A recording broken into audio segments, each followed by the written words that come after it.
तो एपिसोड की स्टार्टिंग में हमें टियान को दिखाया जाता है जो अपने लिए एक हाउस को रेंट पर लेने जा रहा होता है।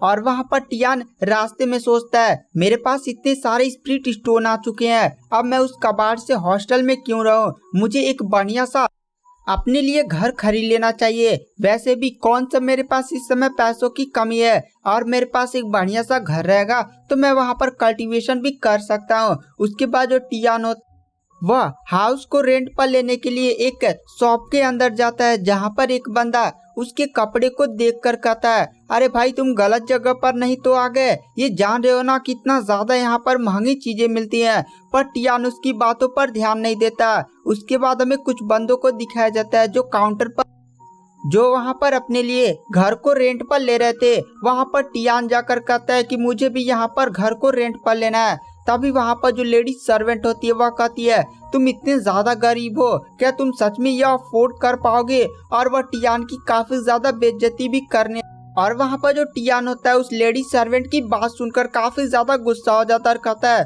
तुम्हारी हिम्मत कैसे हुई मेरी बेइज्जती करने की, तुम पैसे की बात करती हो, मैं चाहूँ तो खड़े इस शॉप को ही खरीद सकता हूँ। इस बात को सुनकर वहाँ पर जो लेडी सर्वेंट होती है वह काफी ज्यादा हंसने लगती है और कहती है क्या सच में तुम इस पूरे शॉप को भी खरीद सकते हो, मुझे तो नहीं लगता। तुम जानते भी हो यहाँ की जो एक हाउस की रेंट है वह 20,000 स्पिरिट स्टोन पर ईयर है। तभी दूसरी लेडी सर्वेंट बोलती है चुपचाप यहाँ से निकल जाओ, तुम्हारे औकात की बात है। तो वहाँ पर जो टियान होता है वह कहता है अगर मैं इस शॉप की सबसे महंगा हाउस को रेंट पर ले लूँ तब। और टियान की इस बात को सुनकर वहाँ पर जो लेडी सर्वेंट होती है वह कहती है कि तुम अगर ऐसा करने में सक्षम हो जाते हो ना तो मैं अपने हाथों से ही अपना डांटियान को नष्ट कर दूंगी, लेकिन अगर तुम ऐसा नहीं करने में सक्षम हो जाते हो तुम जानते हो तुम्हारे साथ क्या होगा। वहाँ पर जितने भी लोग होते हैं वह कहते हैं अरे ये लेडी सर्वेंट तो काफी ज्यादा बहादुर है यार, ये तो अपने डांटियान को तोड़ने की हिम्मत रखती है। और वहाँ पर जो बंदा होता है जो भी हंसने लगता है और कहता है लगता है ये गरीब लड़का आज मरेगा।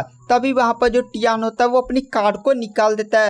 टियान का कार्ड कोई नॉर्मल कार्ड नहीं था जिसे वहाँ पर जितने भी नॉर्मल बंदे थे जो इस सिटी के सबसे ज्यादा अमीर भी थे वो भी इस कार्ड को नहीं पहचान पा रहे थे। तभी टियान उस कार्ड से उस लेडी सर्वेंट को रूम का रेंट पे करता है और जैसे ही टियान वहाँ पर रूम का रेंट पे करता है तुरंत उसका बैंक बैलेंस दिखता है 10 बिलियन स्पिरिट स्टोन। इतना सारा पैसों को देखकर वो लड़की भी काफी ज्यादा शौक थी। तभी वहाँ पर एक बंदा बोलता है क्या क्या ये हेवन लेवल स्पिरिट कार्ड है, पर तो ये कैसे हो सकता है, मैंने तो केवल इसके सपने ही देखे थे, मैंने तो एक किताब में भी जुबाओ पवेलियन के पढ़ा था कि हेवनली कार्ड एग्जिस्ट भी करता है।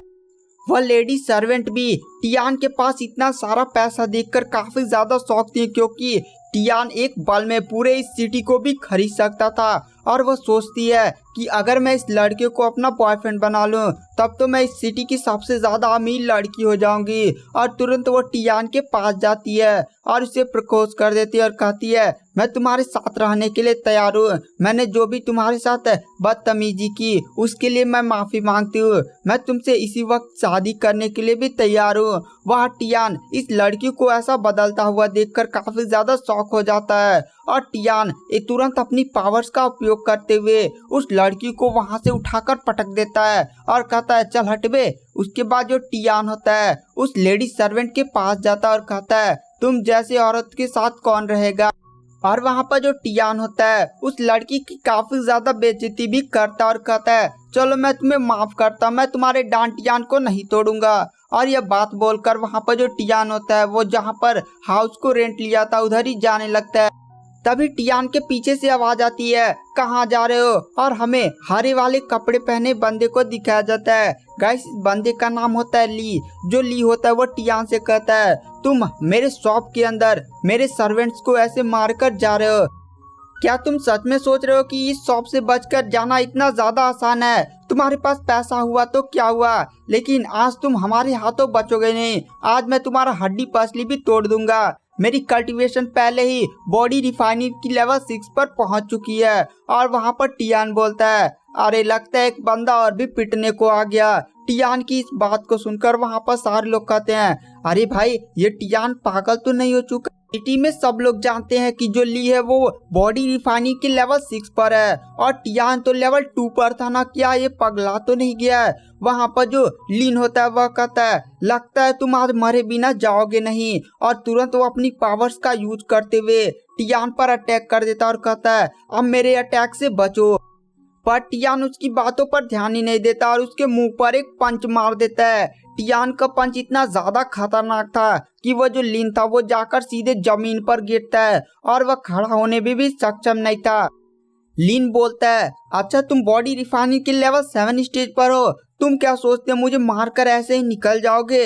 अब बस देखो। और वह तुरंत इस शॉप के गार्ड्स को बुला लेता और कहता है टुन्ना मुन्ना चुन्ना सारे लोग इधर आ जाओ, आज हम इस बंदे को छोड़ेंगे नहीं। इसकी हिम्मत कैसे हुई तुम्हारी यंग मास्टर पर अटैक करने की? आओ आज इसे हम छोड़ेंगे नहीं। और तभी अचानक से दुकान के गार्ड्स आ जाते हैं जो सभी बॉडी रिफाइनिंग के लेवल 9 पर थे। वहाँ पर जो गार्ड्स होते हैं वह तुरंत टियान की तरफ देखते हैं और कहते हैं तुम्हारी इतनी हिम्मत कि तुम हमारी यंग मास्टर पर अटैक करो, आज हम तुम्हारी बोटी बोटी कर कर कुत्तों को खिला देंगे। और तुरंत वो सारे गार्ड्स टियान पर अटैक कर देते हैं, लेकिन टियान उनके अटैक से बच जाता है। और वहाँ पर टियान एक काफी बड़ा जंप लगाता है। वह गार्ड बोलता है कूद कर कहाँ जा रहे, हिम्मत है तो लड़ो। पर टियान तुरंत उस यंग मास्टर लीन के पास जाता है और उसके हाथ को पकड़ते हुए उसके गले को पकड़ लेता और कहता है आगे बढ़ने की कोशिश की ना तो तुम्हारे यंग मास्टर का गला ही रेत दूंगा। तुम लोग भी जानते हो कि मैं बॉडी रिफाइनिंग के लेवल 7 पर हूँ और लेवल 6 वाले बंदे को मारना एक काफी आसान काम है। वहाँ पर वो सारे जो गार्ड्स होते हैं वह कहते हैं डर गए क्या, हिम्मत है तो मुझसे लड़ो। तो वहाँ पर टियान बोलता है अरे अभी मैं बॉडी रिफाइनिंग के लेवल 7 पर हूँ, मैं डरा वरा नहीं बल्कि इसे समझदारी कहते हैं। वहाँ पर टियान जो होता है तुरंत अपने पास से चाकू निकाल कर उस यंग मास्टर लिन के गले पर रख देता है। वहाँ पर यंग मास्टर लिन तुरंत काफी ज्यादा डर जाता है और गार्ड्स भी पीछे हट जाते हैं। वहाँ पर जो लिन होता है वो टियान की तरफ देखता और कहता है तुम क्या सोच रहे हो कि तुम्हारी इन हरकतों की वजह से तुम इस शॉप से बचकर निकल पाओगे? तुम जान रहे हो ना मेरा फादर कितना ज्यादा स्ट्रांग है, आज वो तुम्हें छोड़ेगा नहीं। टियान कहता है चुप रह बे। तभी वहाँ पर जो गार्ड्स होते हैं वह कहते हैं यंग मास्टर लिन के गले पर से चाकू हटा। तभी अचानक से पीछे का दरवाजा खुलता है और उस शॉप का ओनर आता है जो काफी ज्यादा पावरफुल था। और वहाँ पर जो ओनर होता है वो धीरे धीरे टियान की तरफ बढ़ने लगता है। जितने भी गार्ड्स होते हैं वह तुरंत उस बंदे को देखकर साइड हट जाते हैं। वो बंदा काफी ज्यादा रौबीला दिख रहा था। वहाँ पर जो लिन होता है वो टियान से बोलता है मेरा फादर आ चुका है, अब वो तुम्हें छोड़ेगा ना। और तुरंत अपने फादर को बुलाता और कहता है फादर इस बंदे को छोड़िएगा मत, इसने हमारे शॉप के साथ फालतू में पंगे लिए और इसने मेरी बहुत ही ज्यादा पिटाई कर दी है। वहाँ पर जितने भी गार्ड्स होते हैं वह कहते हैं जी मास्टर, यंग मास्टर लिन सही बोल रहे हैं, इस बंदे ने हमारे यंग मास्टर को पीटने की हिम्मत की और हमारे शॉप के साथ फालतू में पंगे लिए है। वहाँ पर वो जो बंदा होता है वो अचानक टियान के सामने झुक जाता और कहता है मास्टर चूटियान हम आपका स्वागत करते हैं, जो भी हमारे शॉप की वजह से गलतियां हुई है उसे माफ कर दीजिए प्लीज प्लीज। और वो काफी ज्यादा तुरंत अपने सर को झुका लेता है। वहाँ पर इस बंदे को ऐसा हरकत करते हुए देखकर सारे लोग काफी ज्यादा शौक थे। सबसे ज्यादा शौक तो उसका बेटा था, उसे विश्वास ही नहीं हो रहा था। और गाइस आज की वीडियो की एक्सप्लेनेशन को यहीं पर एंड कर देते हैं। नेक्स्ट एपिसोड जल्दी हमारे चैनल पर अपलोड कर दिया जाएगा, तो यहीं पर